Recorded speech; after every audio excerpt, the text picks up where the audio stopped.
Hey, I'm Carrie Foster with Foster Fastpitch, and I'm here to talk about my favorite tools for increasing and learning spin. And so I'm going to give you the 4 little things that we like to use around here all the time, and I encourage my kids to pick one of these and do it every week, switch it the next week, or do one every day, just switch it up every day. So the first one is Easy Rise Ball. You can get it at easyriseball.com. I'll put a link below with the discount code, and it is super fun and easy to use. But I like to use this because it has seams, elevated seams. Their fingers slide right through it, and they're able to squeeze their fingers and feel how the ball can rotate from the fingertips and actually strengthen the fingers as well. And so I'll show you just a couple of things with this one. I also like the big ball. It helps with increasing finger dexterity. It helps with strengthening the wrist and the forearm. It also helps with speeding up the how fast the fingers will move because of how strong you'll get.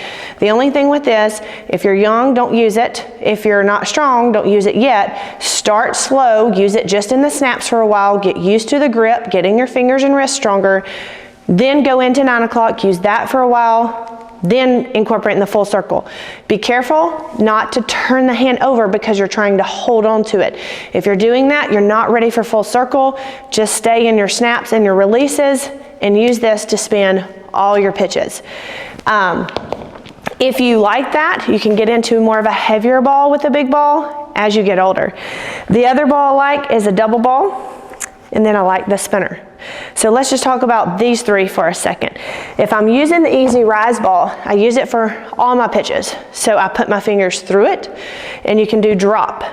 You can do rise. You can do screw, and you can do curve.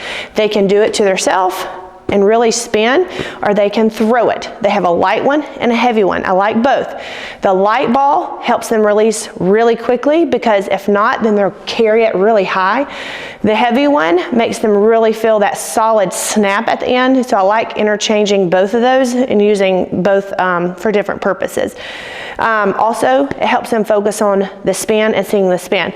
So like on a curveball, I tell them to look for green on top. On a rise ball, maybe look for green on the side so they can actually see whether spin is good or not. And they can actually throw this ball from the mound, and it's really fun to use. So really love that one.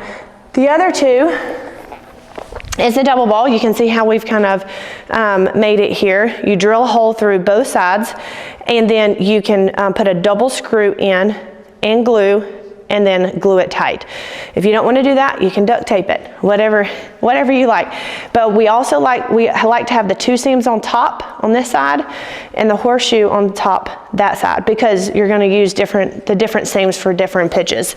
For the rise ball, 2 ways to throw it. You can hold it on the 2 seam or the 4 seam, straight underneath, and work on spinning the top ball backward.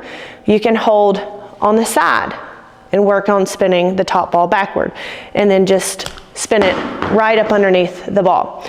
Hold on, let me get that. I thought I was gonna catch it. For the curveball, you can either hold it on the horseshoe or the 2 seam, whichever one you hold, and I like to keep the second ball on the forearm as they pitch. And when they get into their slot, they can use that top ball to generate speed and tighten up their spin. It also will show if they're dropping their hand or anything else. For the drop ball, I hold the top and I flip the bottom over.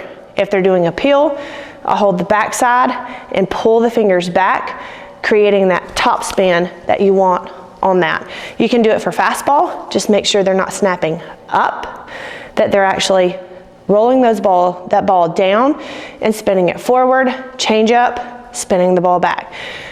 Screwball, or for a curveball, they can spin it this way as well. In the screwball, they can stay down and forward. And spinner. The spinner, I will have all these linked below for you guys so you can find them easily, but I like it because it has the seams on here, so you can put your fingertips on the seam. And I like this because it's a visual feedback as well. When they're throwing their curve, their hand is up, arm is long, snapping close to their side. Rise ball, it's out, and they're spinning back. curve ball, spinning up and in, using that thumb to push forward and the index finger to pull around the ball. For the drop, they're spinning over the top. For the change up, they're spinning back. For the fastball, they're allowing the hand to roll forward and spin off the fingertips. And then the screwball, they're staying on top and spinning the ball around. This is really going to help teach spin and tighten it. But what's going to really make your spin stronger is by getting your hand stronger by using a double ball or the big ball or even a weighted big ball. But the easy rise ball and the spinner is going to help them learn the spin and be able to do it effectively. Okay, I need to think what else I'm going to say. I need to talk about the academy in both of in these videos. Like I'll say I have more drills on how to use these and programs how to use these in the academy. If you want that link, it's below or something. And yeah, in my pitching academy, in the link below. Or maybe say, guys, these are my 4 favorite ways to work on spin. Okay. There are more drills in the academy. Check out the links below for any of the details from the video today. Okay. All right, these are my 4 favorite tools to use for spin. If you want more information on how to use this and pitching programs and how to make all this seamless into your pitching workout, join the academy. The link's below, and then all the links for the tools are below, and I will see you next time. Thanks for watching.